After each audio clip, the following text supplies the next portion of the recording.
Namaste again, everyone, and welcome to our satsang.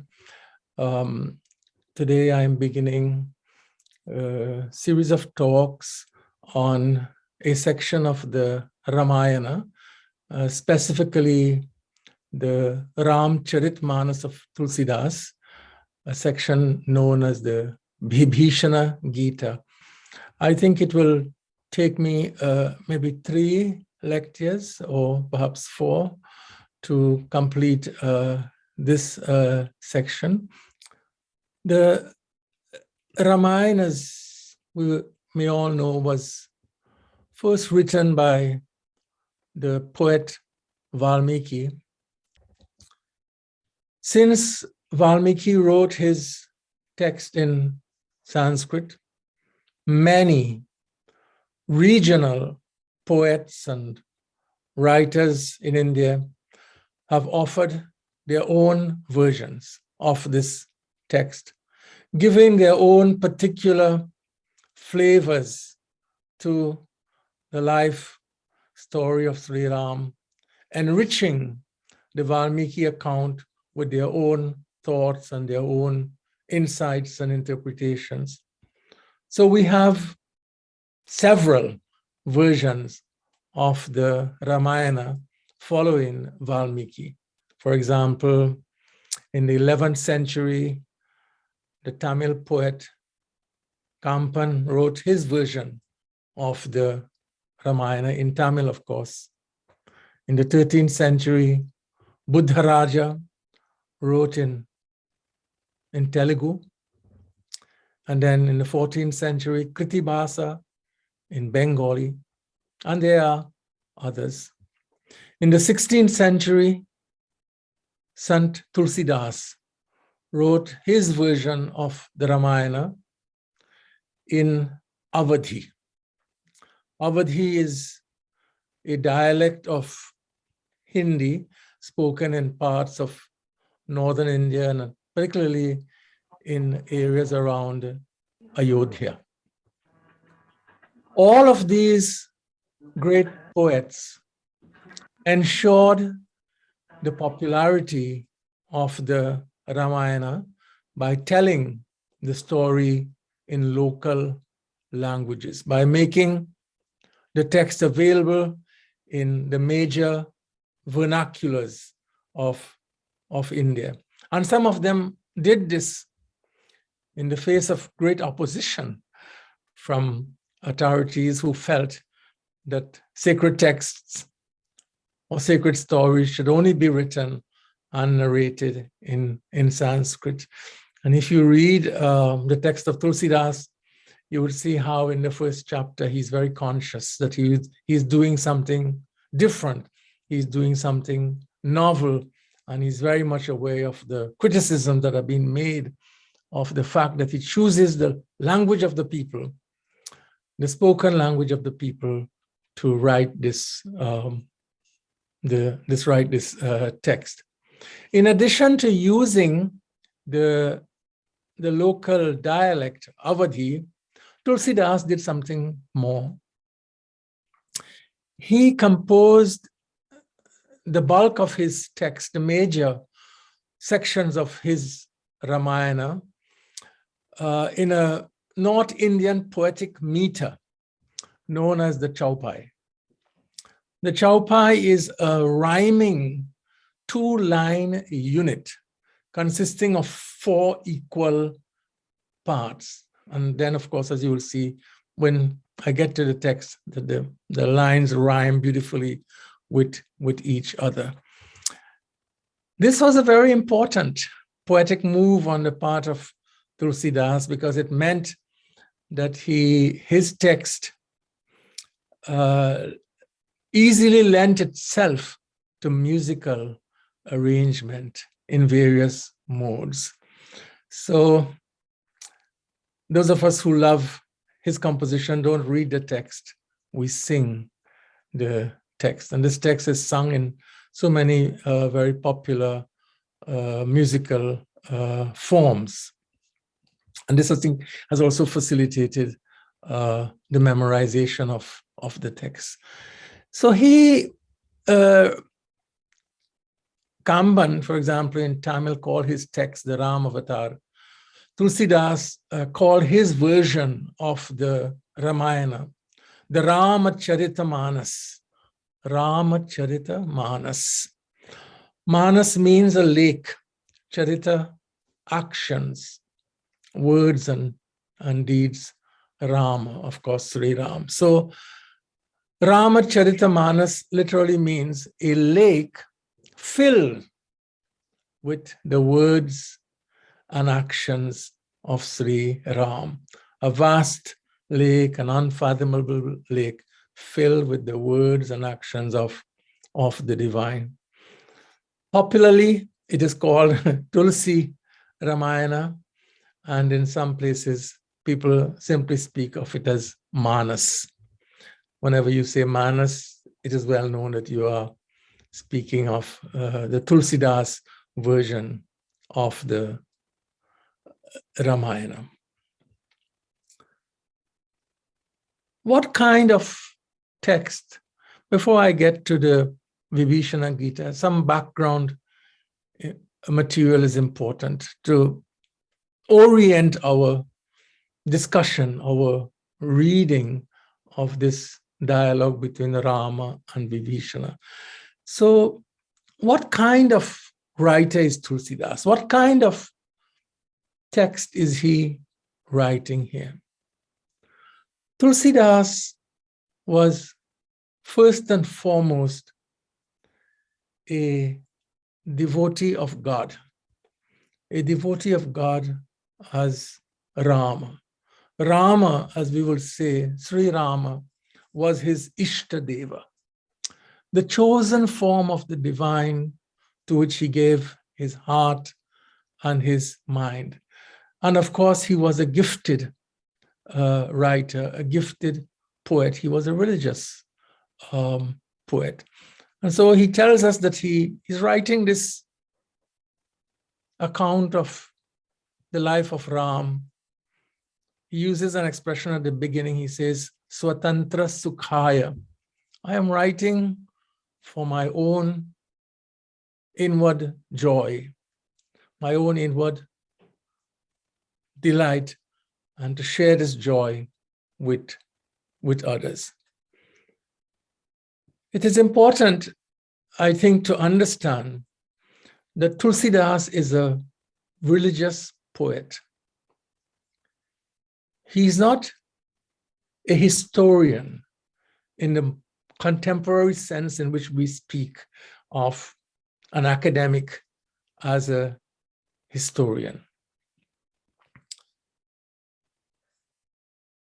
He does not set out, therefore, to narrate the events in the life of Ram with the intention, with the tools, with the methods of a modern historian writing, let us say, a biography of Abraham Lincoln or any other US president or any other world leader. A modern historian writing a biography has access to certain kinds of tools that a historian would use to research, to verify, and then, of course, to write an important biography. I am not suggesting that Tulsidas believed that Ram was a creation of his imagination or that Sri Ram never existed. There's no evidence for this in his text. He clearly believed in the reality of Sri Ram, in the historicity of Sri Ram as a divine being, as avatar, and his work is an expression of his faith in this fact. He believed firmly that the divine became human and lived in this world. But and this is my point, in telling and hear me carefully on this, in telling what he believed to be a true historical event, the divine becoming human. Tulasidas, as I said before, is not writing as a historian. Let me put it this way, his criteria of truth, his criteria of what is true. So if you are a historian writing a biography, your criteria of truth is to ask, did it happen this way? And what is my evidence? What is my supporting evidence to say that this is exactly how it happened? Do I have recordings? Do I have written accounts? Do I have artifacts, to help validate that this is what Abraham Lincoln said, in his inaugural address? Is there an account of, is there an original account of this inaugural address? This is how a historian approaches his or her own subject. This is the criteria of truth, even though there's a lot of interpretation in history also. But Tulsidas' criteria of truth in writing the life story of Sri Ram is very different from that of a modern historian. His criteria of truth is what I would call this morning, I would say it is Ramaswarupa. It is the nature of Sri Ram. In other words, a historian uses, or at least tries to use, what we can call empirical criteria. The standard of the historian is as close as possible to utilizing certain empirical criteria. Tulsidas's criteria is what we may speak of as theological.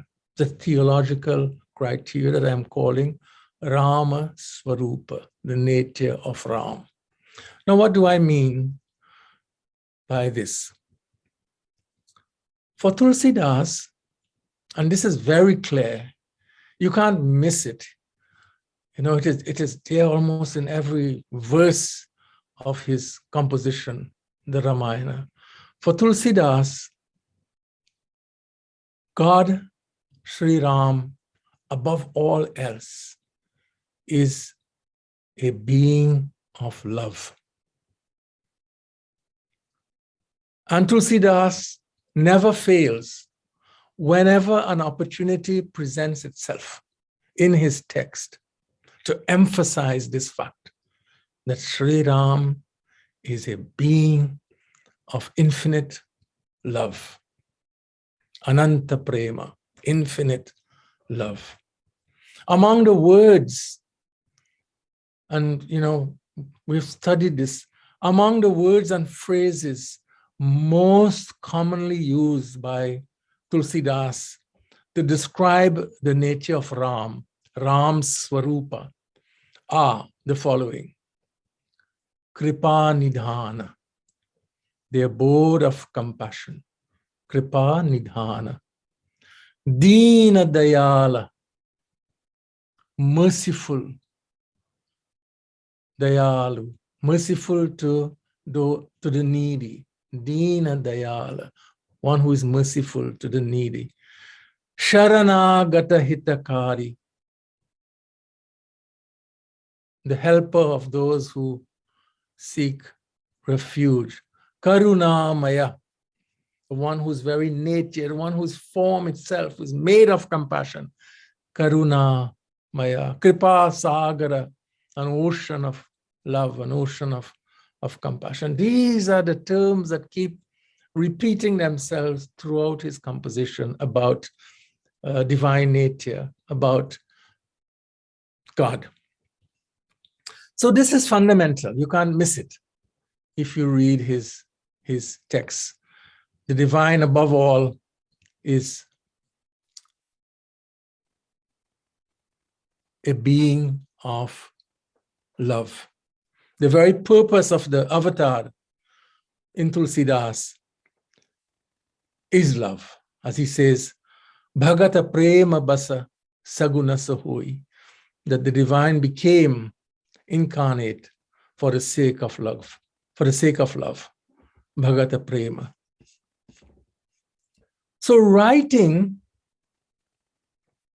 with what I would call this very deep spiritual purpose, this very deep spiritual intent to convey something, to teach something important about the nature of God, who is, for Tulasidas, most fundamentally a being of love. And this is born out of his own personal experience. He, therefore, as we will say, he crafts his account of the central events in Ram's life to demonstrate that God is a being of love. His intent, therefore, is to narrate encounters that powerfully demonstrate the infinite, the unbounded nature of God's love, and to also hold before us love as a human ideal.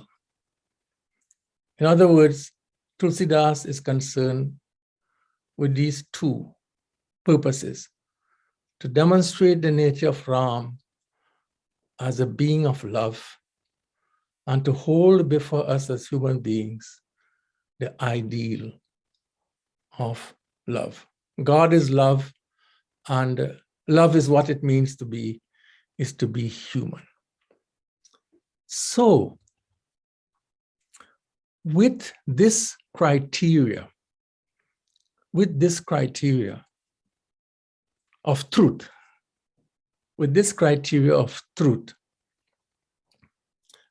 for Tulasidas, an event is true if it exemplifies, if it demonstrates, if it shows that the divine nature is love. So his primary concern is not to record history in a modern sense in which we think of history, but to reveal the nature of God as love. And therefore we see, while he follows, and all of the writers who have written, whether it's a Tamil writer, Telugu writer, Bengali writer, all of them are deeply indebted to the original text, the Valmiki text, and they follow in the main, the storyline of Valmiki. But at the same time, they are creative in their writing. There are many ways or many incidents in the Tulasi Manas, in the Ramacharitamanas, that are not found in the Valmiki text, including this discussion that I'm going to share with you between Vibhishana and Rama. And that doesn't mean that it's false. And that's why I'm emphasizing this. It means that Tulasidas wants to make certain points. His intent is a very special spiritual intent in narrating this story. And there are so many examples. He uses, as we will see, he uses this opportunity on the battlefield to offer a teaching about the nature of Ram that we don't find in Valmiki. When Ram is searching for a house in the forest, he uses that again to teach, to say something about the nature of God that we will not find in the Valmiki text. And I'll try to highlight that as we discuss this particular dialogue. So I want you to keep this in mind. What is the purpose of the writer? For any text we read, these are very important questions. What is the purpose of the writer? What is the writer's criteria of truth? Because when we are studying especially when we are reading religious texts, studying sacred texts like the Ramayana, Mahabharata, and other kinds of texts. Fact, whether something happened like this, is not the only criteria of truth. Something in religious study, something can be true without being literally true. Something can be true without being factually true. The criteria of truth is not only scientific. There is moral truth, there is ethical truth, and these kinds of truths have different criteria. So Tulasidas wrote, many other texts. He was a prolific writer, as we would say. Vinaya Patrika is one of his texts, Doha Avali. Some attribute to him Hanuman Chalisa, Sankat Mochan, Hanuman Ashtak.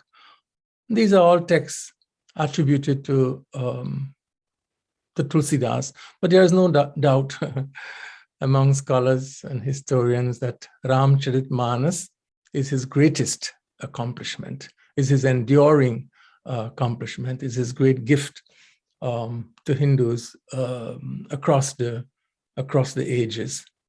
So, as I said at the beginning, in this series of satsangs, we'll study a short dialogue between Shri Rama and Vibhishana that occurs in the 6th chapter of the text of Tulasidas.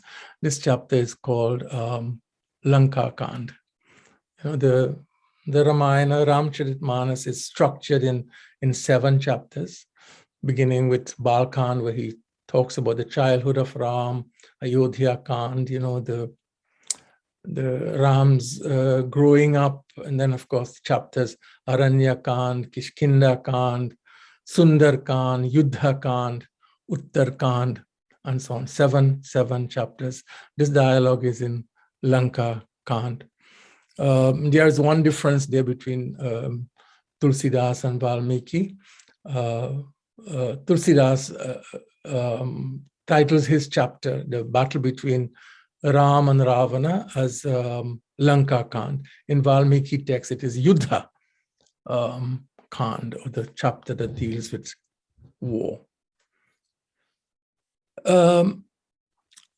So this conversation, as I said, is known as Vibhishana Gita, since it is a conversation between Shri Ram and Vibhishana, who is, as some of you I'm sure know, the brother of Ravana. And it is prompted by a concern expressed by Vibhishana. In Sanskrit, Gita means a song, but the word Gita also means a teaching, especially a spiritual or religious teaching. So, the most popular Gita with which we are familiar, of course, is the Bhagavad Gita, and the song of Bhagavan, the song of God, which is the dialogue between Sri Krishna and Arjuna. But there are many other Gitas in the Hindu tradition. Gita is a general term, and then the prefix tells exactly which dialogue this is. So Bhagavad Gita, we know, is a dialogue between Sri Krishna and Arjuna. Vibhishana Gita, between Vibhishana and Sri Ram. Even the Ramayana, there are several Gitas. There's a Ram Gita, there's a Shiva Gita, there's Lakshmana Gita. And these all signify places in the text where important religious dialogue occurs. Now, it is really fascinating that both the Bhagavad Gita and the text that we will be discussing in this series, the Vibhishana Gita, both of them occur on a battlefield. How interesting. Bhagavad Gita, of course, on the battlefield of Kurukshetra, and the Vibhishana Gita on the battlefield of Lanka. And these teachings are given either before in the case of the Bhagavad Gita, before the commencement of a war, or in the case of Vibhishana Gita, actually in the midst of this war. In the Bhagavad Gita, Arjuna, as you know, came all ready for war, ready to engage his opponents. But he lost his will to fight when he saw close relatives, teachers, friends on the other side ready to engage him, ready to do battle with him. He shattered by this direct experience. His will to fight dissipates.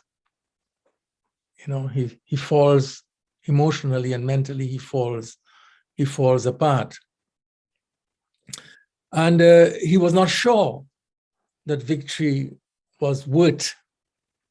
This is the dilemma that he expresses to Krishna. He's not sure that this victory is worth the cost of the war, the human cost of the war on both sides. So he requested the advice of Sri Krishna, who happened to be his Sarathi, his charioteer, to help him make a right decision. So this is the dialogue of the Bhagavad Gita, this conversation about whether Arjuna should engage in battle or not. Krishna teaches him at the end he says, no, you make up your mind. It's your choice. So the Bhagavad Gita's dialogue is prompted by Arjuna's question and Krishna's concern to help him come to a decision. The circumstances of the Vibhishana Gita are very different. How are they different? I'm not going to summarize or narrate the Ramayana. The events leading to the battle in Lanka between Shri Rama and Ravana are very well known. The kidnapping of Sita, the search for her, Hanumanji locating her in Lanka, all of the efforts that are made to return her, to make peace, and all of which were turned down by Ravana. Those events are all well known. Here, the conversation is prompted by Vibhishana's concern, very interesting, Vibhishana's concern for Shri Ram's well-being. Gita is for Arjuna's well-being. Here, Vibhishana is concerned about Ram's well-being. Bhagavad Gita starts before the war. Here, the battle between Shri Ram and Ravana is raging on. Ravana had lost his son, Meghanada, his younger brother, Kumbhakaran. He was angry. He was determined to destroy. He was furious, determined to destroy Sri Ram and his brother Lakshmana. Ravana is on his home ground, his turf, his own turf, as we would say. And so he had access to everything that he needed for this battle. He was well prepared. He had his own chariot, but his army had chariots. Yuddha rathas. Yuddha means war. Ratha is chariot. Yuddha ratha. He had his chariot, and his leading warriors had their chariots. He had weapons of all kinds, personal armor protecting his body, his head, and his chest, his entire body. He had a vast and well-equipped army. As far as weapons of war were concerned, he did not lack anything. He was militarily prepared, very sophisticated military weapons at his disposal. Shri Ram, on the other hand, is far from home, from his home in Ayodhya. He's in exile, living under the conditions of exile. He has no weapons other than, the traditional bow and arrow. Naturally, he had no chariot. He was without a chariot, without any armor, no bodily armor to protect his head or his torso, even without shoes on his feet, barefooted. And in these ancient battles, as you can imagine, chariots were very important. A good chariot with a skilled charioteer, fast horses could make the difference between victory and defeat. And here is, Sri Ram is standing on the ground. Ravana is on this huge, magnificent chariot with a well-equipped army. And Vibhishana saw this. He saw this contrast between Ravana and Shri Ram. And he became concerned. Deeply concerned, I would say. Ram was attired in simple clothing, his 2 pieces of cloth, without protection, as I said, and without a chariot. Vibhishana was very much aware. He had just come from Lanka, in fact, in the Ramayana. He was very much aware of his brother's military skill, his personal strength, and the well-equipped army which was on the battlefield. He knew intimately the strength of Ravana as a warrior and the military might that he brought with him in this confrontation with Sri Ram. And so in the Lankakanda, at this moment, while in a moment in the midst of this raging battle, when the confrontation between Sri Ram and Ravana is about to reach a climax, he spoke these words. He spoke to Shri Ram. And, normally if I would teach this text or in a public, and I would have my musicians with me, and we would sing the beautiful poetry of Tulasidas, but Zoom is not a good medium for live music. It doesn't transmit itself so well. So please bear with me. But I would like to recite, because Tulasidas, his composition is, we honor him by reciting the poetic way in which he writes this text. So here is what Vibhishana said to Sri Ram that prompts this conversation. Ravano rathi biratha raghubira. Ravano rathi biratha raghubira. देखी विभीषण भय उ अधीरा. देखी विभीषण भय who अधीरा. अधिक प्रीति मन भा संदेहा. अधिक प्रीति मन भा संदेहा. बंदी चरण कहाँ सहित सनेहा. नाथन रथ नहीं तन पर त्राना. केहि विधि जीतव वीर Balwana.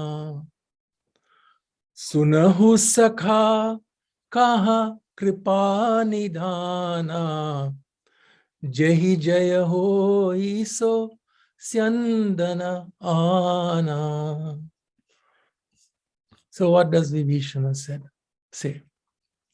Ravanu rathi virata ragubira dekhi Vibhishana bhayahu adhira adhika priti manabha sandeha bandi charana kahu sahita saneha Nathan रत नहीं तन परत्राता त्राना कही विधि जीत अब बीर Balwana.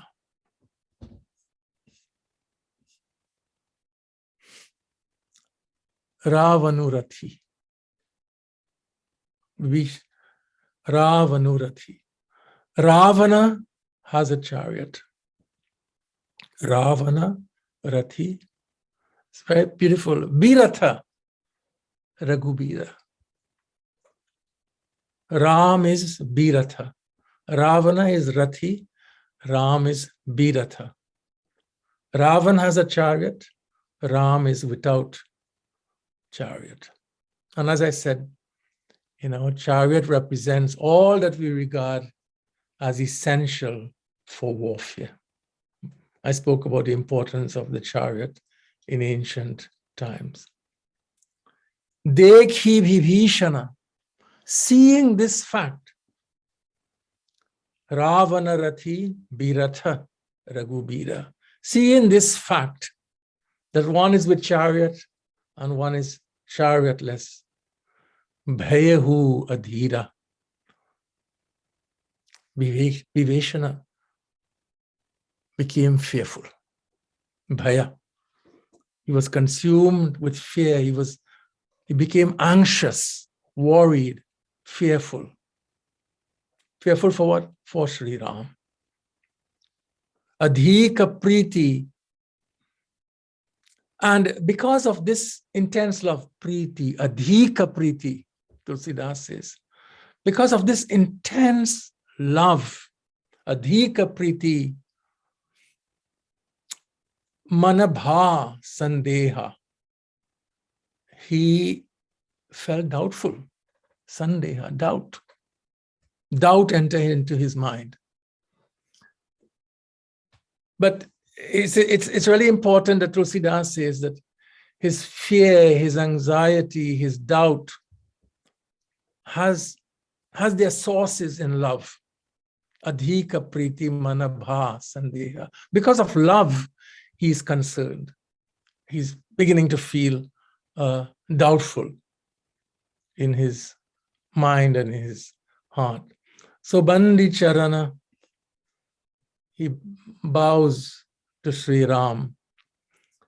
And Bandi Charana Kaha Sahita Saneha. And speaks Kaha. He speaks lovingly from love. The centrality of love. He speaks lovingly from love. Bandi Charana Kaha Sahita Saneha. From love, out of love. And what does he say? Natha Naratha, my Lord, Shri Ram, Natha he calls him. My Lord,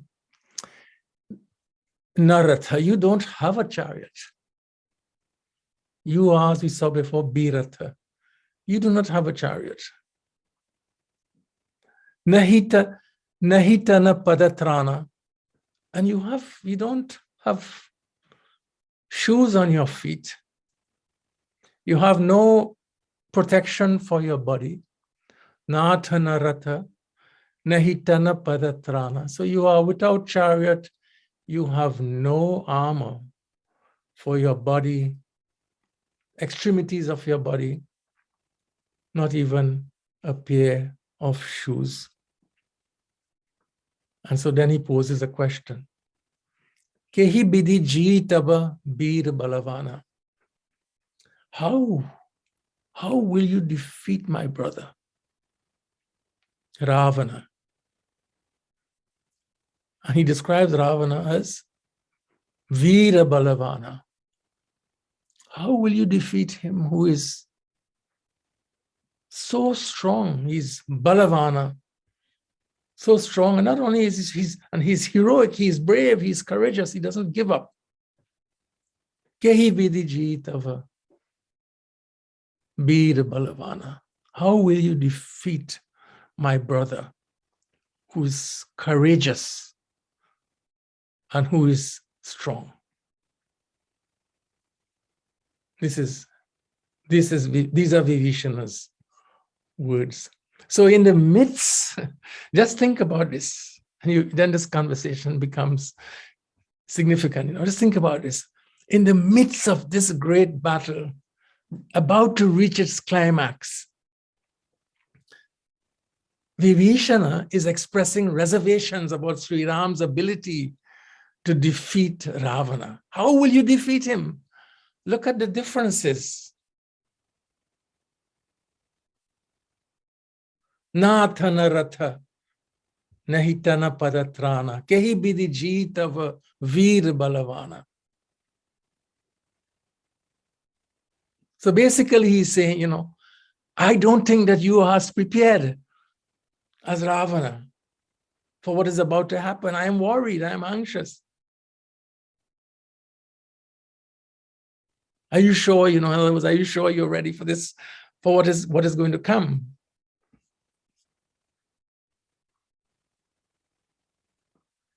Now, Sri Ram could easily interpret this at the height of the battle. If you put yourself in that position, as a lack of confidence in his abilities. He could take offense. And many in a similar situation would. Just contrast, just think. If someone had spoken to Ravana in this way, express concern about his abilities, his strength, his competence to defeat Ram, how would Ravana receive these words? He would be, from all that we know of him, he would be enraged. The life of the person would be in danger, very likely executed. But there is much to learn here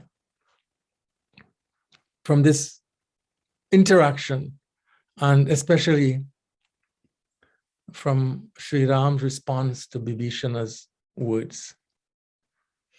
Although it's a very difficult matter to bring up to somebody who is now your leader, right? Because Vibhishana came across from Lanka, joined Shri Ram. Shri Ram is now his leader, the head of his army. And so this is a difficult matter under any circumstances for someone to raise. And so Tulasidas is, he wants to be, he's careful, and he says that Vibhishana is speaking from a place of love. Adhika priti manabha sandeha. Whatever doubts he has, these doubts are coming from deep love. And not only does it come from a heart of love, but he speaks lovingly as well. Sahita saneha, kaha sahit saneha. Speaks, kaha, with sahit saneha. He speaks with love. It's, in other words, he adheres to what, we know from Bhagavad Gita about proper speech. That is, proper speech should be truthful. He is very truthful. He's expressing what he really thinks. His anxiety for Sri Ram is genuine. His concern has integrity. So he's speaking truthfully, satyam. But he's doing it in a loving way. Priti, Bhagavad Gita uses the word priya, to speak in a pleasant, loving way. And of course, his intention is also good. His intention is for the well-being of Sri Ram. which is the third criteria of speech, which is called hitam. He's speaking as he sees it for Ram's benefit, for Ram's well-being. Some of you may remember that important Bhagavad Gita verse from 17th chapter, verse 15, Anudvega karam vakyam satyam priya hitam chayata. This is proper, this definition of proper speech. Because sometimes, speech can be truthful, but spoken very unpleasantly. Or speech can be truthful, but not necessarily beneficial. But speech can be pleasant and also untrue, not beneficial as well. So getting these three together, truth, satyam, priyam, spoken in a loving way, and thirdly, speech that benefits the listener, hitam. It's a very important and often rare combination. Shri Ram's response is also important and instructive. After Vibhishana expresses what I have just summarized as his concerns. So then Tulasidas says, Sunahu sakha kaha kripa nidhana, jehi jaya hoi so syandana ana. Sunahu sakha. He calls Vibhishana a friend. You would not have had that kind of response from Ravana. Listen, friend, Sunahu sakha, calls him a friend to signify. He understands that Vibhishana would be concerned that, should I say this? Would my words cause Shri Ram offense? So immediately in responding, he says, Sunahu sakha. Listen, friend Vibhishana. Listen, my friend. Sunahu sakha kaha kripa nidhana.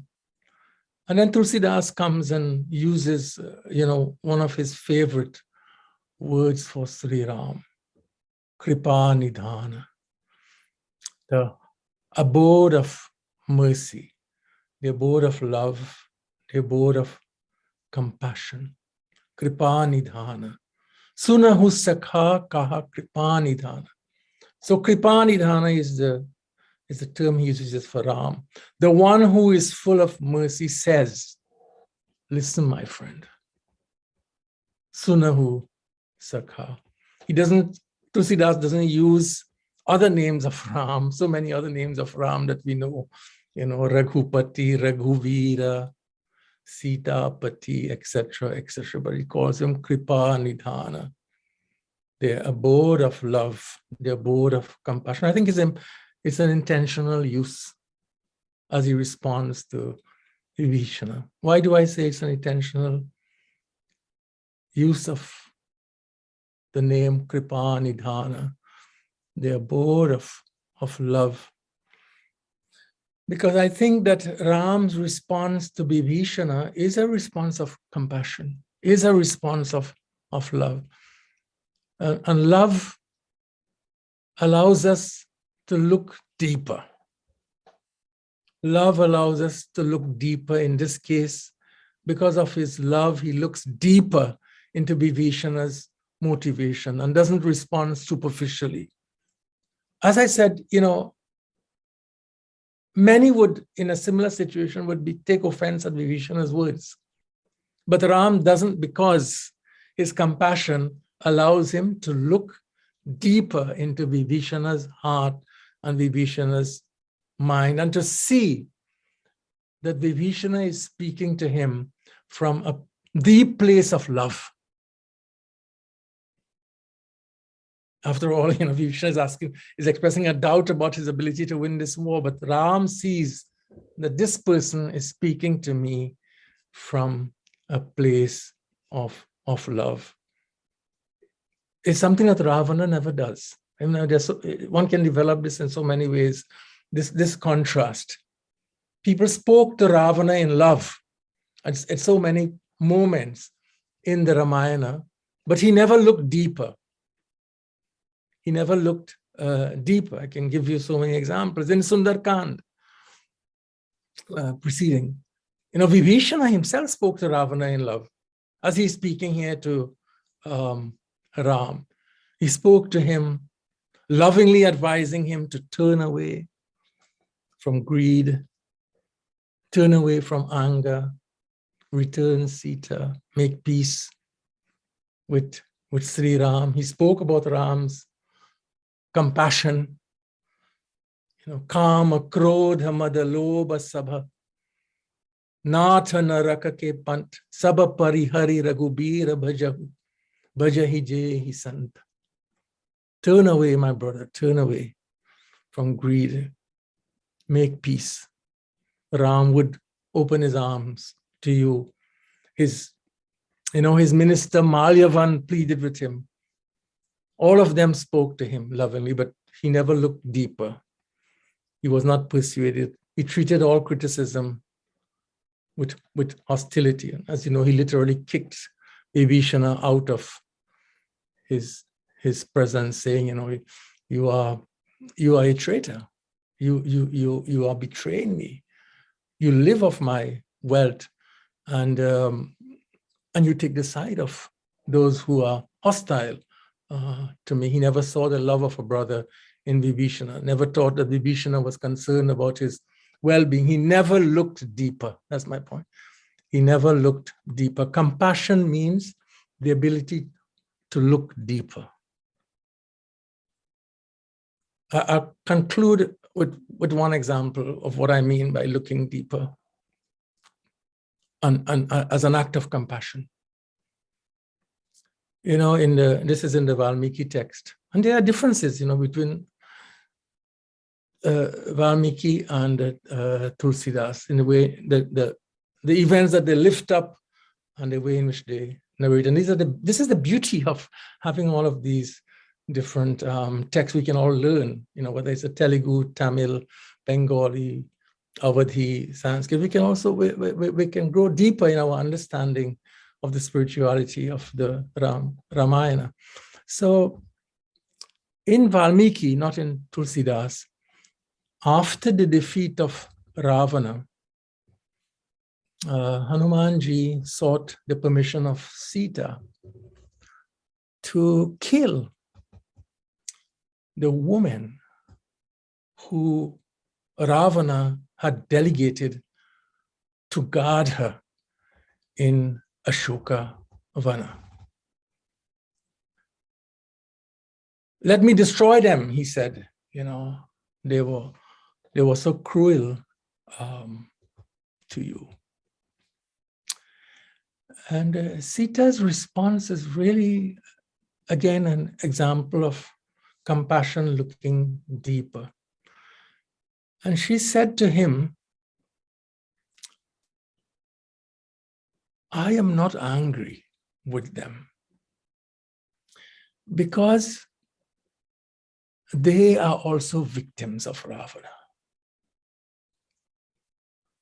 Who would be angry, said Sita, with women who are dependent on a powerful king who have no choice but to do his bidding, who are also his slaves?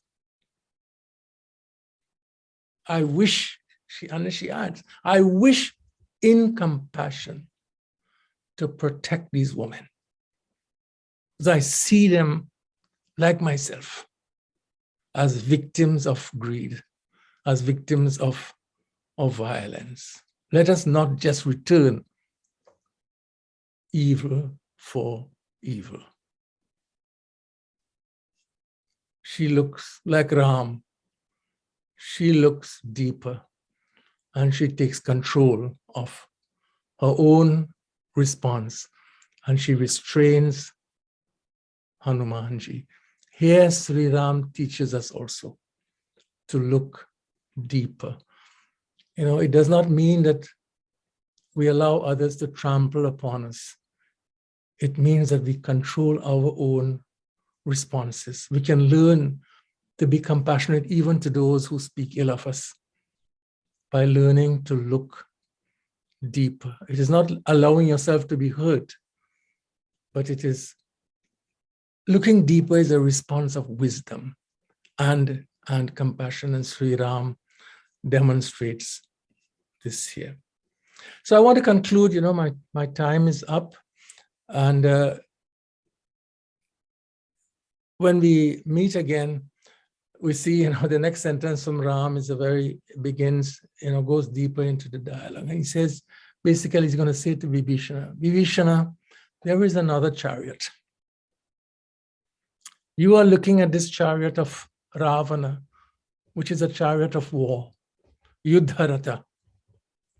But there is a chariot of Dharma. There is also a Dharmaratha. Dharmaratha is a different way of being in this world that brings a different kind of victory.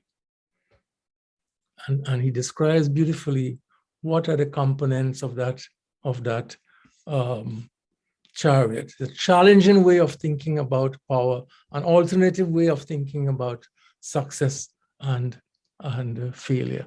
And so we will explore this in greater depth. The Yuddha Ratha and the Dharma Ratha that Shri Ram describes in this Vibhishana Gita. So thank you for joining us for satsang this morning.